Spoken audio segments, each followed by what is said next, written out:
Student exercise 11.14, it's very important numerical, understand. In an experiment on the specific heat of metal, a 0.20 kilogram block of metal, एक metal का block है n is equal to 0.20 kilogram, तो gram में कितना होगा 200 ग्राम। ये क्या है, मास ऑफ मेटल, बराबर। उसका टेम्परेचर है 150 degree centigrade. This is the initial temperature of metal. Is drop in a copper calorimeter of water equivalent 0.025 kg। ये क्या है मैं बाद में समझाता हूं। Containing 150 centimetre cube of water at 27 degree centigrade. The final temperature is 40 degree centigrade. T2 40 degree centigrade. ये है इनिशियल टेम्परेचर ऑफ ब्लॉक और ये है फाइनल टेम्परेचर ऑफ ब्लॉक। ठीक है, यहां पर जो मेटल का ब्लॉक है उसकी स्पेसिफिक हीट नहीं दी हुई है, तो C is equal to specific heat of metal not given, तो उसको हम C ही रहने देते हैं अभी। ठीक है, क्वेश्चन में कहा है कि जो वाटर है, वाटर का वॉल्यूम है 150 सेंटीमीटर क्यूब। अब स्टूडेंट एक बात समझो कि वाटर की डेंसिटी 1 ग्राम पर सेंटीमीटर क्यूब होती है, तो वाटर का वॉल्यूम अगर 150 सेंटीमीटर क्यूब है तो इसका मतलब वाटर का मास 150 ग्राम होगा। ठीक है, तो small m is equal to, या तो मैं m1 लिख देता हूं, m1 is equal to mass of water. क्या है मास ऑफ वाटर? 150 ग्राम। कैसे पता चला कि वाटर का मास 150 ग्राम है? वाटर के वॉल्यूम पर से वाटर का मास पता चला। वाटर का वॉल्यूम 150 सेंटीमीटर क्यूब, तो वाटर का मास भी 150 ग्राम होगा। ये फिक्स है। ठीक है, वाटर के केस में ये फिक्स है। ठीक है, तो वो हमने लिख दिया। उसके बाद वाटर का इनिशियल टेम्परेचर दिया है 27 डिग्री सेंटीग्रेड, तो T3 is equal to 27 degree centigrade. ये क्या है, इनिशियल टेम्परेचर ऑफ वाटर, और कैलोरीमीटर के अंदर ही वाटर है, तो कैलोरीमीटर का टेम्परेचर भी इतना ही होगा। तो initial temperature of water plus calorimeter. फिर क्वेश्चन में कहा है कि final temperature is 40 degree centigrade, तो T4, तो ये जो 40 है ना, वो भी वाटर और कैलोरीमीटर का फाइनल टेम्परेचर है। तो this is also 40 degree centigrade. This is final temperature of, वही चीज है, वाटर प्लस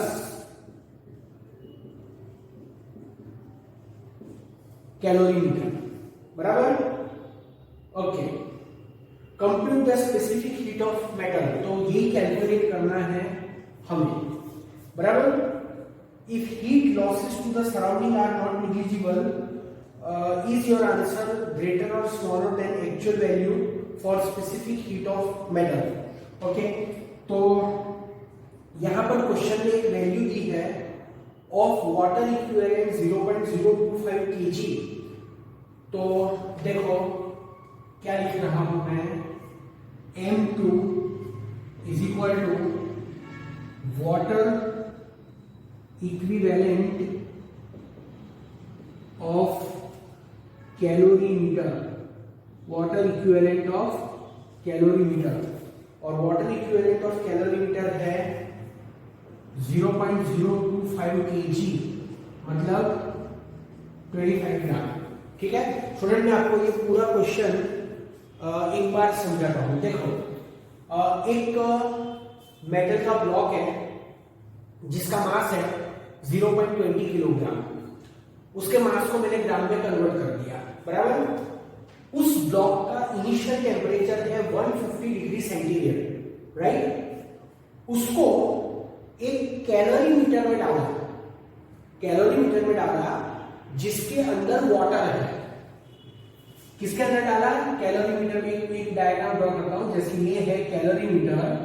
कैलोरी मीटर एक कॉपर का कंटेनर होता है, तो इसके अंदर ये पानी है और इसके अंदर ये मेटल का ब्लॉक डाल दिया, ठीक है। तो फाइनल टेम्परेचर, वो जो मेटल का ब्लॉक है उसका फाइनल टेम्परेचर होगा 40 डिग्री सेंटीग्रेड, बराबर। मतलब होगा क्या कि ये जो ब्लॉक है जिसका टेम्परेचर 150 है, जब आप उसको कैलोरी मीटर में डालोगे, सुनना ध्यान से बात को, ये जो मेटल का ब्लॉक है जिसका इनिशियल टेम्परेचर है 150 डिग्री सेंटीग्रेड, अगर आप उसको कैलोरी मीटर में डालोगे जिसके अंदर पानी है, ये है कैलोरी मीटर, उसके अंदर ये है वाटर और उसके अंदर हमने डाल दिया मेटल का ब्लॉक। तो होगा क्या कि मेटल के ब्लॉक की जो हीट एनर्जी है वो पानी को मिलेगी और कॉपर के कैलोरी मीटर को भी मिलेगी। तो फाइनली जब इक्विलिब्रियम आ जाएगा, जब तीनों के टेम्परेचर इक्वल हो जाएंगे, तब टेम्परेचर होगा 40 डिग्री सेंटीग्रेड। समझ में आया? वाटर और कैलोरी मीटर का इनिशियल टेम्परेचर है 27, उसको मेटल के ब्लॉक से हीट एनर्जी मिली, तो वाटर और कैलोरी मीटर का फाइनल टेम्परेचर 40 हो गया, ऑब्वियसली बढ़ेगा, पर मेटल का टेम्परेचर डिक्रीज होगा और 150 से 40 हो जाएगा। समझ में आया? तो इतनी बातें तो आपको डेफिनेटली समझ में आई होगी। अब यहां पर एक न समझ में आने वाली जो बात है वो है water equivalent of calorimeter is 0.025 kg, जिसको मैंने ग्राम में कन्वर्ट कर दिया है। वाटर का मास मैंने कैसे लिखा हुआ आपको मैंने बता दिया कि जो वाटर है, वाटर का वॉल्यूम है 150 सेंटीमीटर क्यूब, इसलिए वाटर का मास इतना है। अब सुनिए एक बात समझो कि एक कैलोरी मीटर है, एक कॉपर का कंटेनर है और उस कॉपर के कंटेनर में पानी डाला हुआ है, ठीक है।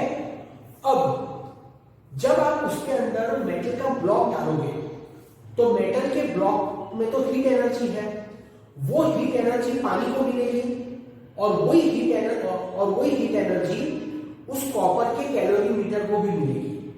तो यहां पर क्वेश्चन ये है कि if same heat energy is given to water and calorimeter, will there will be equal rise in temperature of both? क्या दोनों का टेम्परेचर इक्वल अमाउंट से बढ़ेगा? तो स्टूडेंट यहां पर दोनों का टेम्परेचर इक्वल अमाउंट से बढ़ेगा कि नहीं, वो डिपेंड करता है उनके मास पर, वाटर के मास पर और कैलोरी मीटर के मास पर। तो यहां पर ये जो वैल्यू दी है ना 0.05 kg, इसका मतलब क्या है कि अगर कैलोरी मीटर का मास 25 ग्राम है तो, सुनना ध्यान से, अगर कैलोरी मीटर का मास 25 ग्राम है तो जितना टेम्परेचर वाटर का बढ़ेगा उतना ही टेम्परेचर कैलोरी मीटर का भी बढ़ेगा। आप यहां पर देखो, मैंने लिखा है final temperature of water and calorimeter 40, मतलब वाटर का भी फाइनल टेम्परेचर 40 है, कैलोरी मीटर का भी फाइनल टेम्परेचर 40 है। तो क्या दोनों के फाइनल टेम्परेचर सेम हमेशा होंगे? स्टूडेंट वो डिपेंड करता है कि कैलोरी मीटर का मास कितना है। तो कैलोरी मीटर का मास अगर 25 है तो ही दोनों के फाइनल टेम्परेचर इक्वल होंगे। मतलब जितना टेम्परेचर कैलोरी मीटर का बढ़ेगा उतना ही टेम्परेचर वाटर का भी बढ़ेगा, या तो ऐसा बोलो जितना टेम्परेचर वाटर का बढ़ेगा उतना ही टेम्परेचर कैलोरी मीटर का भी बढ़ेगा, बराबर। तो यहां पर वाटर इक्विवेलेंट क्या होता है?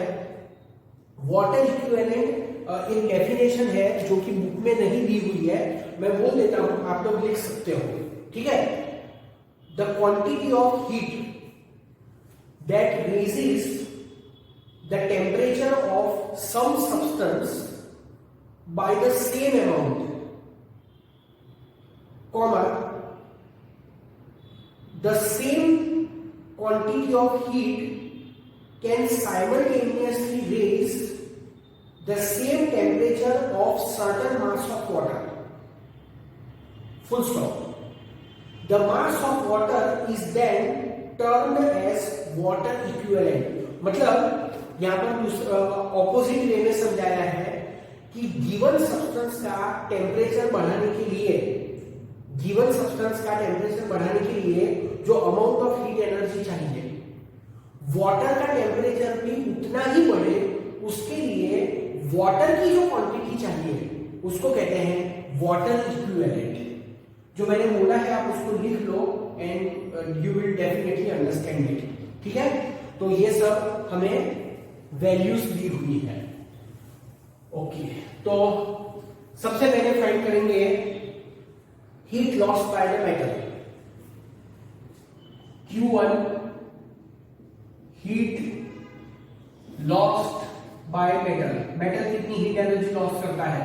तो मेटल कितनी हीट एनर्जी लॉस करता है? mc T2 माइनस T1 या T1 minus T2 greater minus smaller. तो उसका मास कितना है? 200। c टेम्परेचर डिफरेंस कितना? 150 माइनस 40। तो ये हुआ 200 इंटू सी इंटू 110। इसको ऐसे ही रहने दो। Q2 is equal to heat gained by water plus calorimeter. Heat gain by water plus calorimeter. तो वाटर का मास कितना है? m1 बराबर m1। अच्छा, वाटर की स्पेसिफिक हीट कैपेसिटी कितनी होती है? वाटर की स्पेसिफिक हीट कैपेसिटी होती है 1 calorie per gram per degree centigrade. तो C1 दैट इज अच्छा, क्या वैल्यूज दी हुई है यहां पर? Okay, C1 is equal to 1 ही है। स्पेसिफिक हीट ऑफ वाटर ये भी नहीं दिया हुआ है। This is 1 calorie per gram per degree centigrade बराबर। और यहां पर जो कॉपर का कैलोरीमीटर है, its mass is such a way that rise in the temperature of water and the rise in the temperature of calorimeter is equal for the given quantity of heat energy supplied to them. That's why the specific heat capacity of calorimeter also we have to take 1. So heat gained by water plus calorimeter m1, ठीक है, m1। अच्छा, यहां पर m1 plus m2 c के जगह, okay no problem, c dash लिखता हूं मैं, c dash mc delta T. और डेल्टा टी कितना होगा? डेल्टा टी मतलब टेम्परेचर, तो 40 माइनस 27, 40 माइनस 27। तो m1 कितना है? m1 है 150 प्लस 25 सी डैश, और ये कितना होगा? 30। ठीक है, तो now we have to simply do the comparison बराबर। ये हीट एनर्जीज है, unit will be in calorie, here also unit will be in calorie. So heat lost by metal equal to heat gained by water plus calorimeter।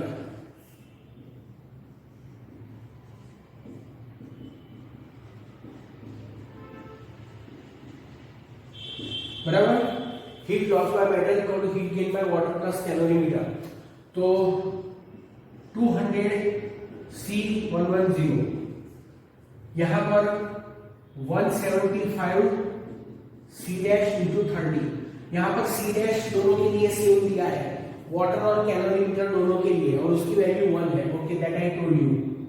तो 1 क्यों है, उसका reason वही है कि यहाँ पर वाटर का टेम्परेचर जितना बढ़ता है, कैलोरीमीटर का टेम्परेचर भी उतना ही बढ़ता है।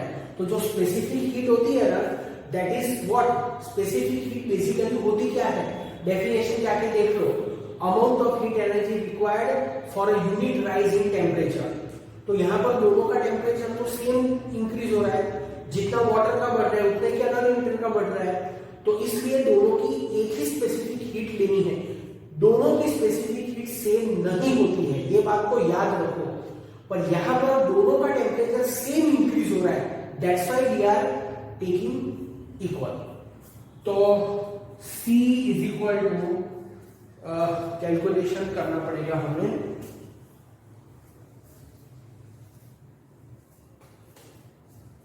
One 75 into 13 divide by 200 110, 175 into 13 divide by 200 divide by 110, 0.1034। So answer is what? 0.1। Okay, ऐसे ही लिखा हूं मैं, C डैश लिखा था ना, C dash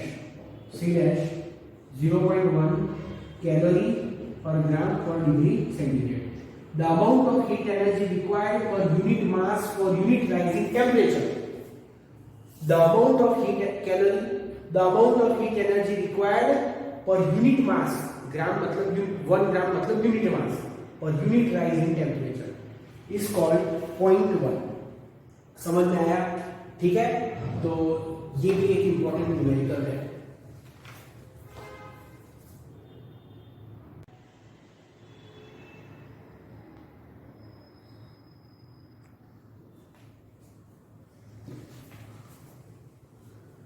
Student, I am taking exercise 11.16. A child running a temperature of 101 degree Fahrenheit.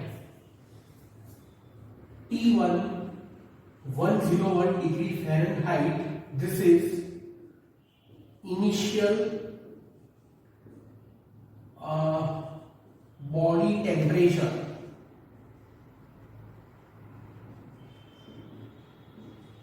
of child. Is given an antipyrine, that is a medicine that lowers fever, which causes an increase in the rate of evaporation of sweat from his body. If the fever is brought down to 98 degree Fahrenheit in 20 minutes, T2 98 degree Fahrenheit, this is the final body temperature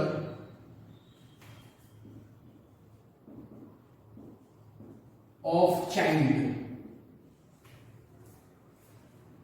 in 20 minutes. Time is 20 minutes. ठीक है? What is the average rate of extra evaporation caused by the drug? Assume the evaporation mechanism to be the only way by which heat is lost. The mass of the child is 30 kilogram. Child का जो mass है that is 30 kilogram.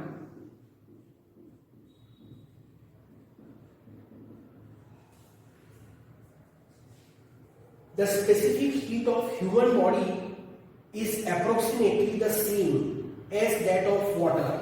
Okay, so C is equal to specific heat of human body और ये जो specific heat of human body होती है that is equal to the specific heat of water.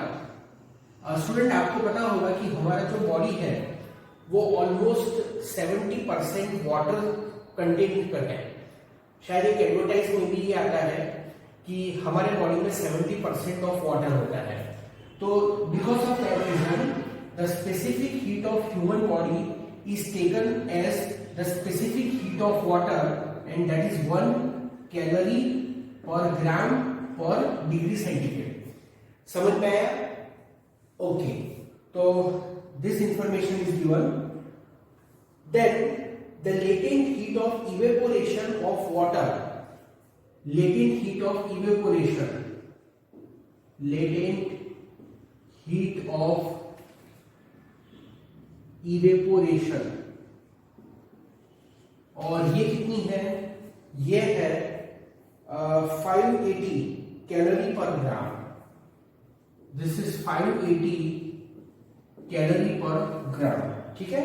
और हमें यहां पर फाइंड क्या करना है स्टूडेंट इस क्वेश्चन के अंदर? I think mass of the, just a minute, find क्या करना है?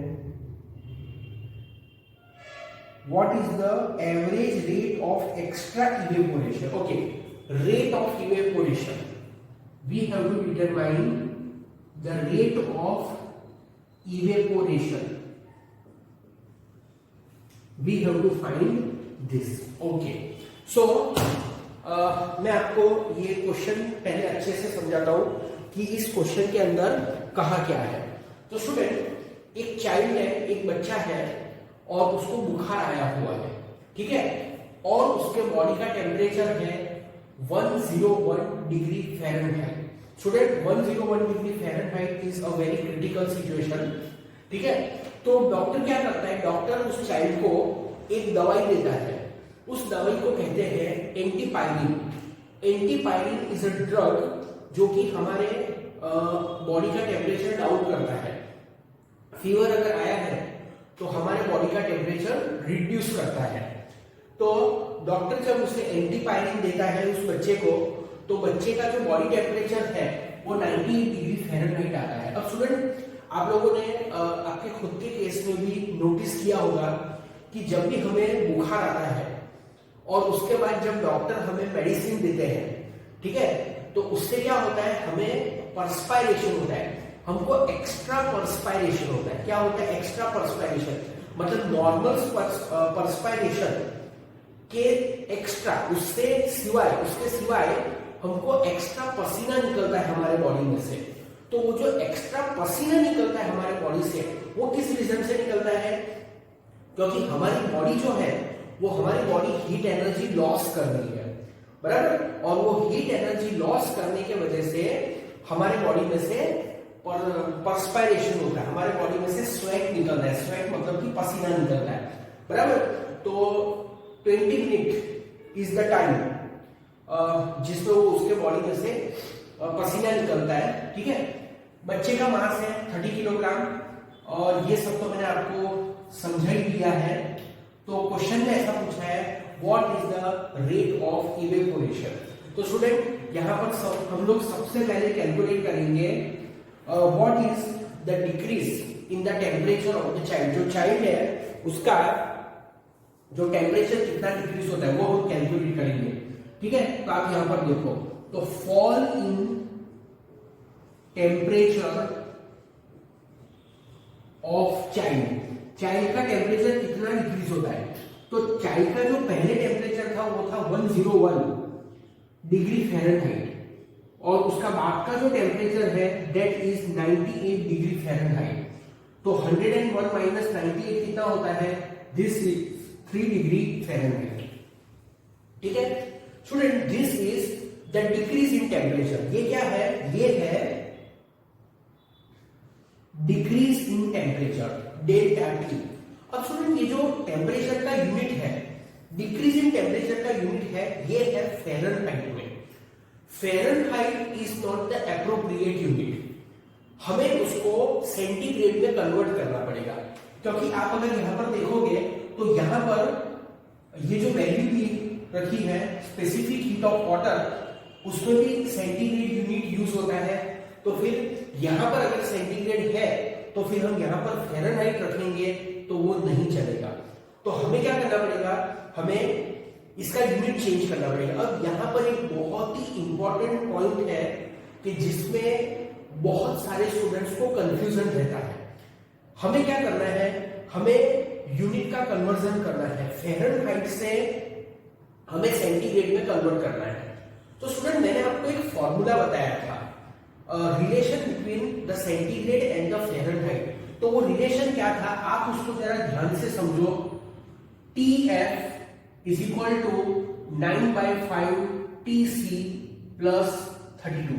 ठीक है, इस तरह से एक रिलेशन है, TF is equal to 9/5 TC plus 32। ये आप लोगों को ये रिलेशन मैंने आगे चैप्टर के अंदर एक्सप्लेन किया हुआ है।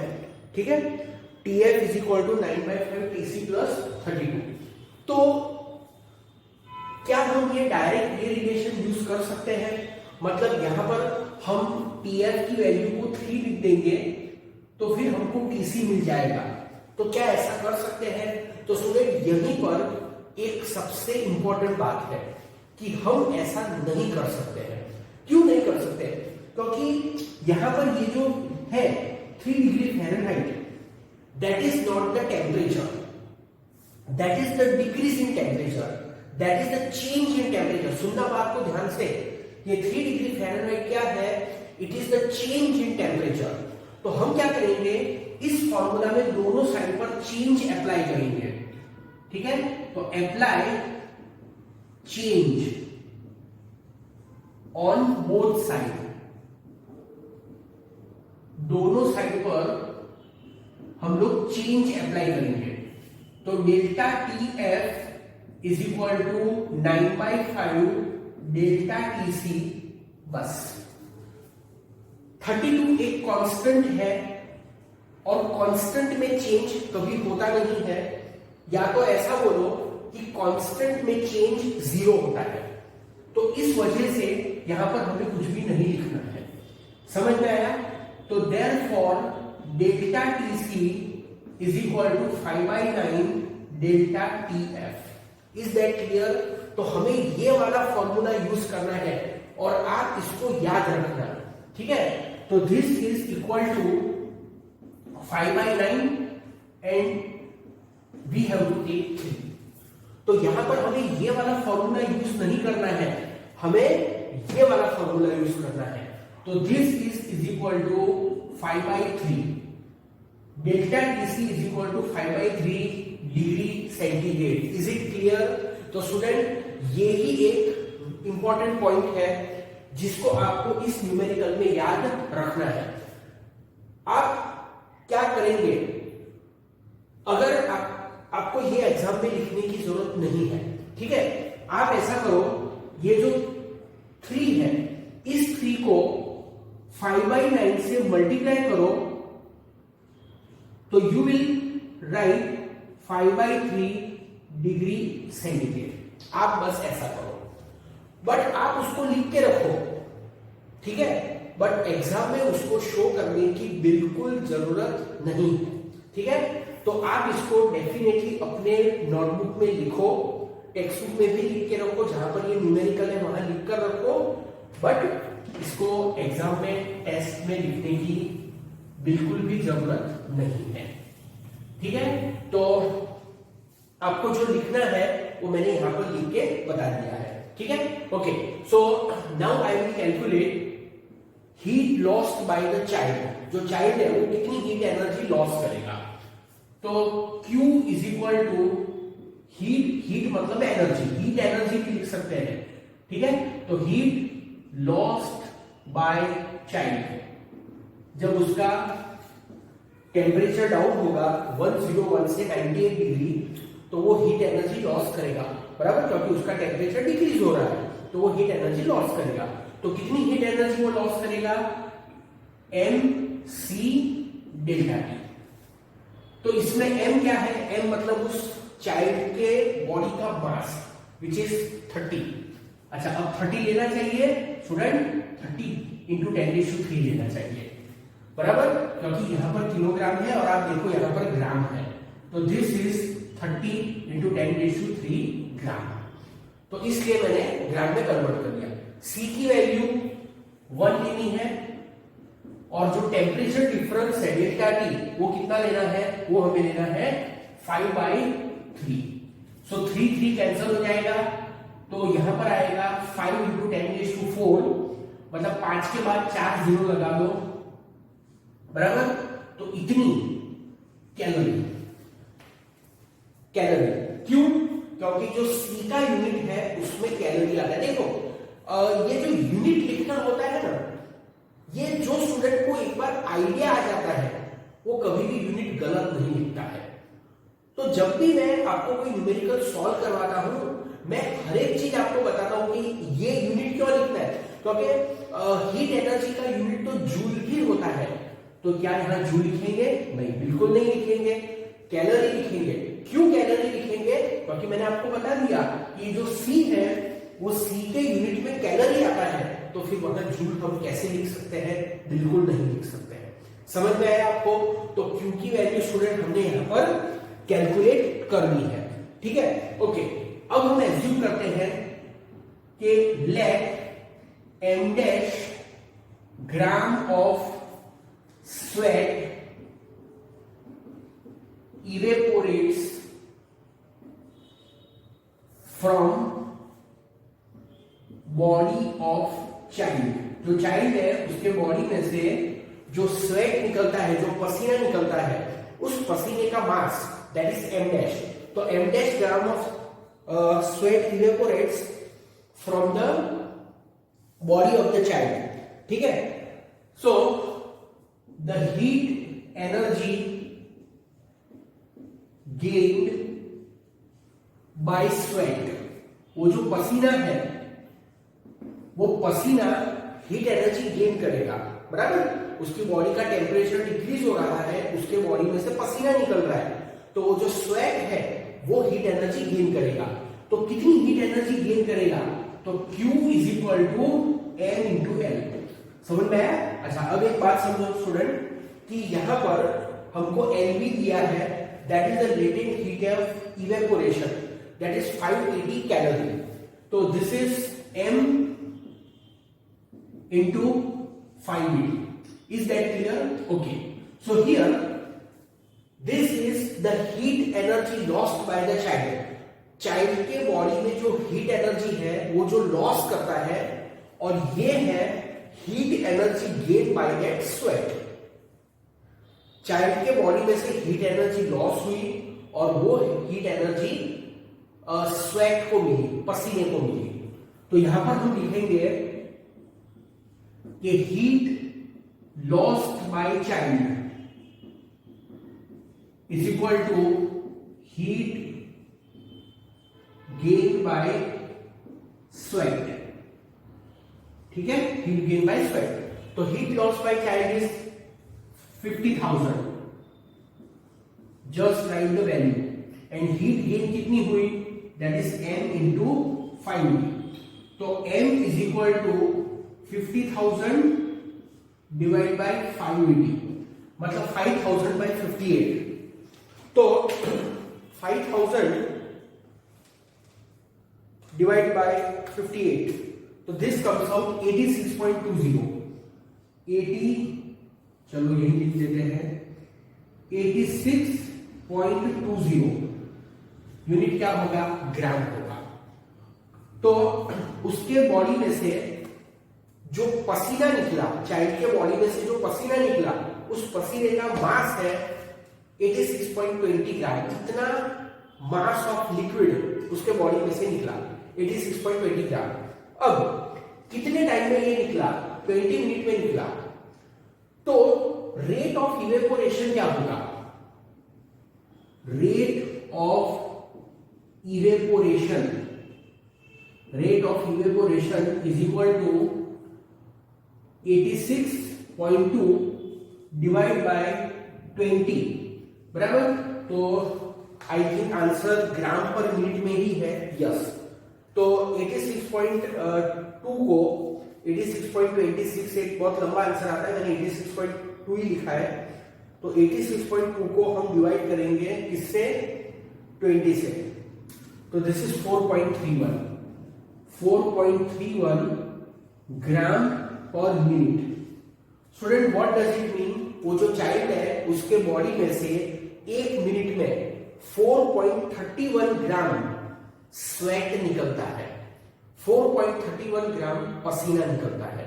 ठीक है, तो सिंपल न्यूमेरिकल है, सिर्फ आपको यहां पर थोड़ा अटेंशन देना पड़ेगा, यहां पर आपकी मिस्टेक नहीं होनी चाहिए। ठीक है, और मैंने वहां जो वो लिखा था कन्वर्जन, उसको भूलना मत।